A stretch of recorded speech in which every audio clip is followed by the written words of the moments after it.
Olin ran out of the room in a full sprint. He had the best stamina of them all after all.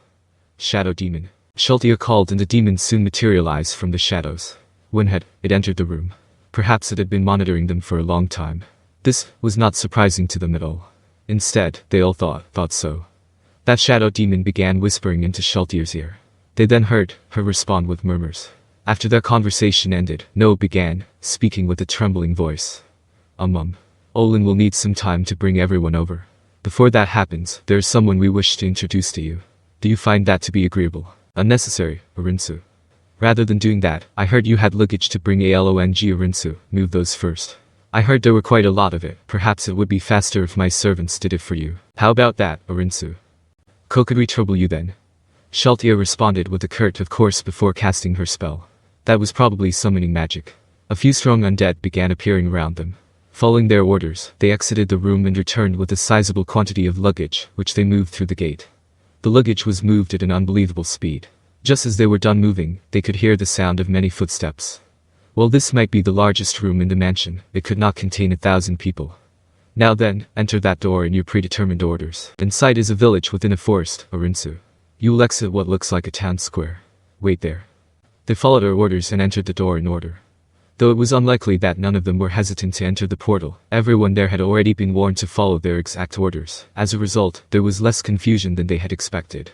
In comparison, the boys around that age stalling and blushing were a bigger problem. The girls becoming frustrated at the boys' reactions were an issue too. Sheltia was a world-class beauty. So, them falling in love at first sight wasn't such an unusual phenomenon, as was the women's jealousy. However, Hilma had engraved a fact in her heart. If those kids were to do something stupid, she would be the one responsible. To prevent that from happening, she had to keep a close watch on them. Her attention was especially focused on the girl whose hands were on her flat chest, attempting to compare sizes with Sheltia. Those children's hands were taken by their guardians and led through the gate. Fortunately, nothing had gone awry. Hilma and her associates were the last to enter the gate. Just as she had described, in front of them were wooden houses, and their surroundings felt like a forest. In the plaza where the undead had piled up their luggage, there was some commotion. Or was it excitement instead? Given the amount of youths there, the latter was more likely.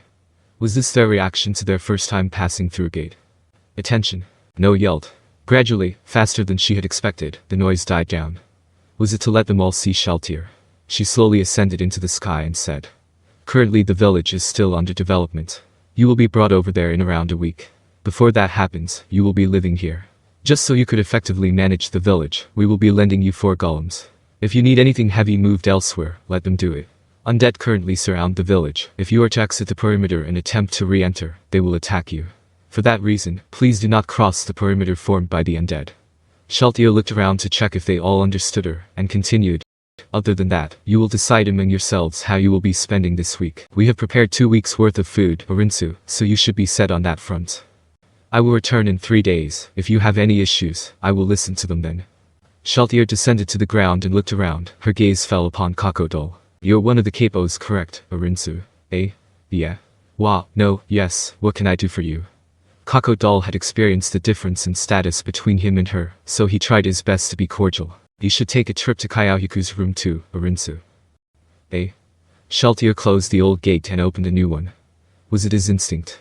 Something told Cocco Doll that something bad was about to happen to him, causing him to look around with a helpless expression. After her gaze met his, Hilma shifted her own away. She could not go against Sheltia's decision. The other heads were the same, no one dared to make a sound. Well wait, no. Why are you guys reacting like this? Save me. Yeah. Let's go, Arinsu. Sheltia dragged the screaming Cocco Doll away. Faced with that kind of strength, he had lost all urges to resist. Ah, no. Save me. Sorry, Cocco Doll. Hilma whispered to Cocco Doll, who disappeared through the gate.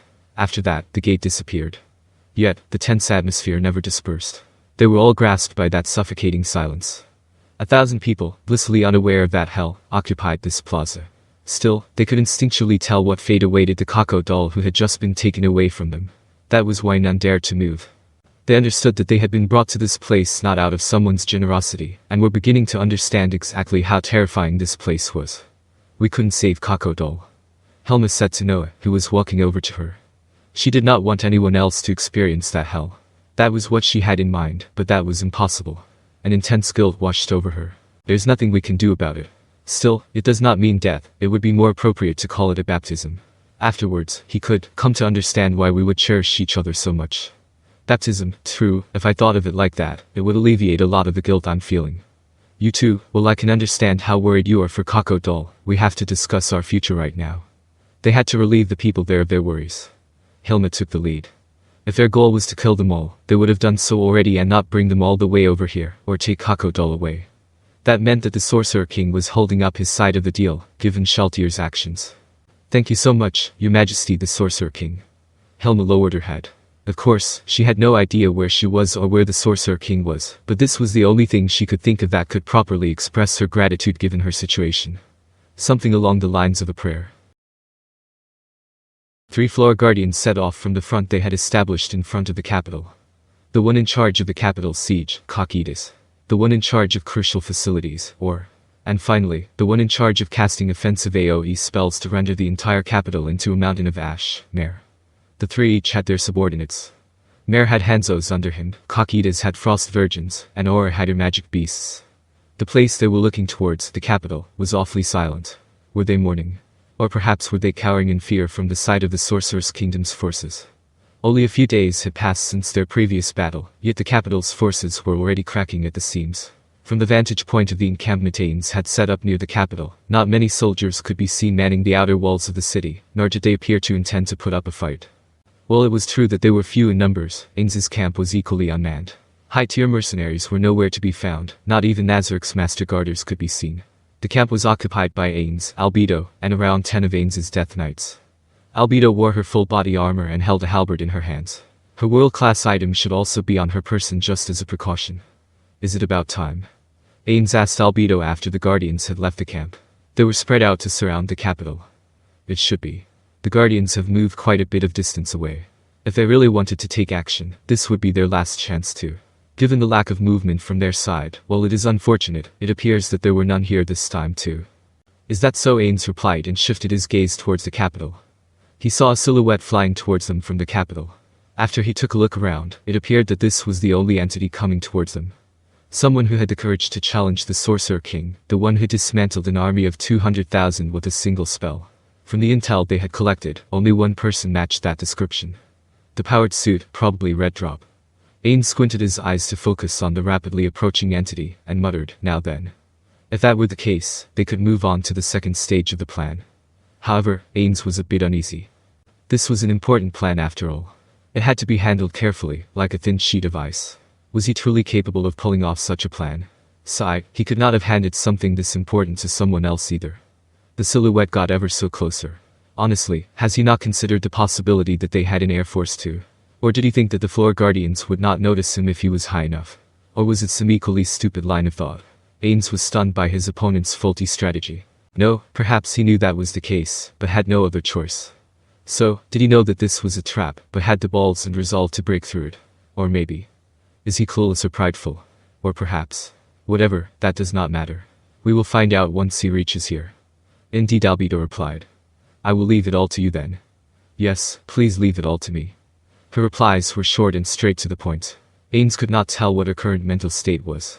However, he knew enough to tell that she was not too happy about this. Ainz looked back towards the silhouette. It would take him quite a while to reach where they were. They could afford to let him get closer before setting off the ambush. The moment that thought crossed Ainz's mind, he realized that he had made a mistake. It was highly likely that he was a disposable pawn. Does he know what he is? Or does he have no clue at all? Who knows? It does not matter if he does, the plan has entered its third stage. Are we good to go? We are all set. I will accomplish my duties to the best of my abilities, you should do the same. Yes, no. Please leave it all to me, Ainz-sama. Albedo replied just as that silhouette reached the Sorcerer's Kingdom's front, hovering 100 meters up in the air, and about 100 meters away from them. He could clearly make out his opponent's appearance now. That said, it was unnecessary at this point to confirm his appearance. The bright red-powered suit came to a sudden halt mid-air and remained there. Though he could not see his face, Ainz could tell that he was being observed. Albedo raised her arm, and the Death Knights around her began moving to form a shield wall in front of her. The hovering powered suit's right shoulder began to draw light into a box-shaped object. The light was converted into lightning and subsequently released. Chain Dragon Lightning. Just as Ainz mumbled the name of the spell, the lightning had already formed into the shape of a dragon, and struck one of the Death Knights. The lightning dealt significant elemental damage to the Death Knight before leaping onto the Death Knights next to it. After the blinding light of the lightning subsided, the undead were nowhere to be seen. They were all taken out in a single attack, which did not reach Ainz and Albedo. That was probably a coincidence rather than a calculated move from their opponent. Insolent fool. Identify yourself. Albedo roared with an infuriated tone. The volume of her voice was high enough that Ainz wanted to cover up his ears. Given how far away their opponent was, he should still be able to hear it, but he did not respond at all. Well no, he did respond, that just depended on one's definition of a response. The next thing they knew, the weapon rack on his left shoulder activated. Light was drawn in again as another spell was cast. A whirlwind of fire encompassed Ainz and Albedo. The turbulent wind sounded like a wolf's howl. This was the divine AoE attack spell, Firestorm. Fire was a weakness of Ainz's, but because the spell had not been enhanced through any special abilities, nor was the caster on the same level as Ainz, it did not do too much damage. Still, he could not just tank hits like that all day long. Ainz gave out his order. Go, Albedo. Do not let him escape. Yes.